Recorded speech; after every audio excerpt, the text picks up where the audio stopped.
ইয়ো বাতিজা তোমরা আর দে দব দে আমি কিনে চলি। আসসালামু আলাইকুম স্যার। ওয়ালাইকুম সালাম। ভালো আছেন নি? আসি তোমরা ব্যাগ দে আর দে চলে যাও। কি সমস্যা তোমাগো? না কাকা ওই আমাদের এখানে কাজ আছে, আমরা হেলা কেন ওই যাইয়ে রে আপনি তো মনে নামাজ পড়তে যাবেন। নামাজ হইতাম যে আজান দিছে সবাই চলো নামাজ পড়তে যাই। না কাকা আপনি জান আঙ্গ সমস্যা আছে। কি সমস্যা তোমাগো? কোন যাইতো না কাকা? না না এ তোমরে যতদিনে আই মসজিদে যাইতাম কই তোমরা কেউ মসজিদে যাইতে রাজিও না। আসলে এখানে তো শেষ ন, আমরা তো সবাই একদিন মরতে হবে। তোমরা কি মরতে না? অবশ্যই মরুম কাকা।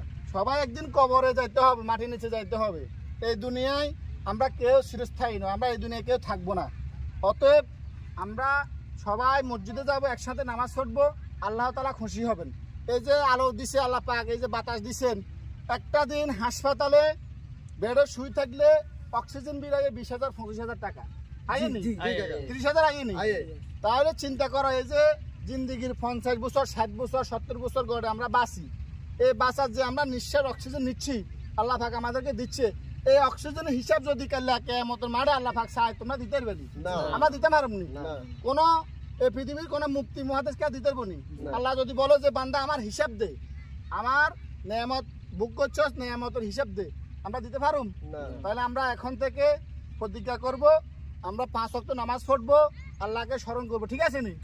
কারণ আমরা কবে কখন মরে যাই গ্যারান্টি নাই। হয়তো আমি কিছুক্ষণ পরে মরে যেতে পারি, হয়তো কিছুক্ষণ পরে তুমি মরে যেতে পারো, কিছুক্ষণ পরে এ মরে যেতে পারে, কার কোনো কি নাই, মৃত্যুর গ্যারান্টি নাই। অতএব এই যে আলো দিচ্ছে, একটা ঘরের মধ্যে যদি আলো জ্বালানো হয়, বাল্ব জ্বালানো হয়, প্রতি মাসে কত টাকা বিদ্যুৎ বিল আসে?